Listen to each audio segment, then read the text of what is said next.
जवान फिल्म में दिखाया है कि कैसे सरकारी हॉस्पिटल में छोटे बच्चे एंसेफेलाइटिस की बीमारी की वजह से मर जाते हैं क्योंकि ऑक्सीजन की अवेलेबिलिटी नहीं होती।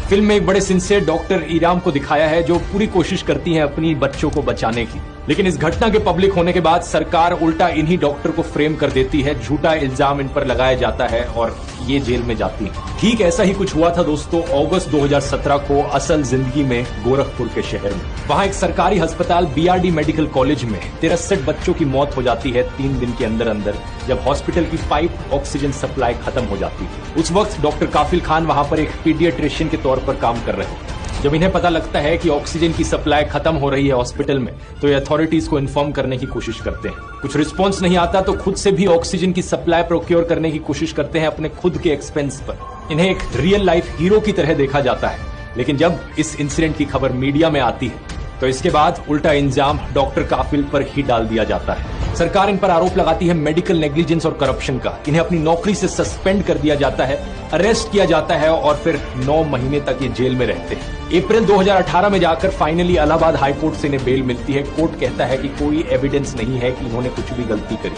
2017 में एक इंक्वायरी पैनल बनाया जाता है इनके ऊपर लगे गए आरोपों को इन्वेस्टिगेट करने के लिए। वहां पर भी कहा जाता है कि इनके ऊपर लगाए गए आरोप बेसलेस है और इनकंसिस्टेंट है। कैसे हो अंधभक्तों, भारत के मूर्ख अंधभक्तों, अगर लड़ना ही है तो अच्छी शिक्षा व्यवस्था के लिए लड़ो।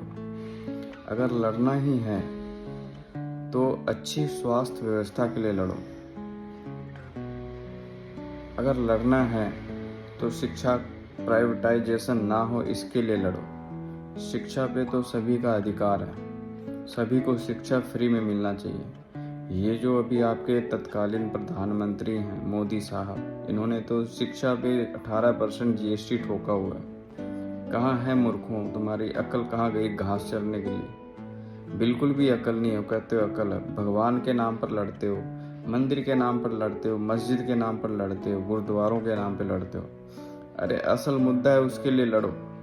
कम मुद्दे हैं देश में, जाकर देखो ग्राउंड जीरो में क्या हाल हो रखा है, जाकर एम्स में देखो दिल्ली में क्या हाल है। लोग सड़कों पे धक्के खा रहे हैं, गरीब जनता सड़कों पे धक्के खा रही है, इलाज नहीं मिल पा रहा है। जब कोरोना काल आया था तो कोरोना काल में लाखों इंसान मर गए, लाखों इंसान को बेबस छोड़ दिया गया। लोग हजारों 500 1000 किलोमीटर पैदल चल के बेचारे कुछ तो रास्ते में मर गए। इतनी गर्मी में जून जुलाई में लॉकडाउन हुआ था, इतनी गर्मी में बेचारे पैदल चल के मर गए। ये कहते हो हमारे देश में तरक्की हुई, क्या तरक्की हुई? सिर्फ सपना दिखाया जाता है तरक्की का, तरक्की वरक्की कुछ नहीं हुई। भूल जाते हो, बहुत जल्दी भूल जाते हैं हम भारतीय। ये सबसे गंदी आदत है हम भारतीयों की। अगर लड़ना ही तो असल मुद्दे पे लड़ो, भगवान के लिए मत लड़ो। भगवान खुद अपनी हिफाजत कर लेंगे, भगवान की हम हिफाजत नहीं कर सकते। हमारी इतनी औकात नहीं है कि हम भगवान के लिए लड़ें। भगवान पूरे यूनिवर्स के लिए लड़ रहा है, वो अपनी देखभाल खुद कर लेंगे। हमें जिस चीज़ के लिए भेजा गया है, भगवान ने जिस चीज़ के लिए हमें भेजा है उस चीज़ के लिए लड़ो। हमारी बस हमारे जीवन में बस शिक्षा हमारे लिए ज़रूरी है, स्वास्थ्य व्यवस्था हमारे लिए ज़रूरी है और अच्छी शिक्षा हमें मिले ये ज़रूरी है। इस चीज़ के लिए हमें लड़ना चाहिए, अच्छी स्वास्थ्य व्यवस्था के लिए लड़नी चाहिए। और हम लड़ किस लिए रहे हैं? अरे मंदिर मस्जिद की कमी है क्या? बताओ, भारत में इतनी मंदिर मस्जिद है, फिर भी मूर्ख लोग भगवान के नाम पर लड़ जाते हैं, मंदिर के नाम पर लड़ जाते हैं। क्या अकल कहाँ गई? घास चरने के लिए चल गई लोगों की। जय हिंद मूर्खों।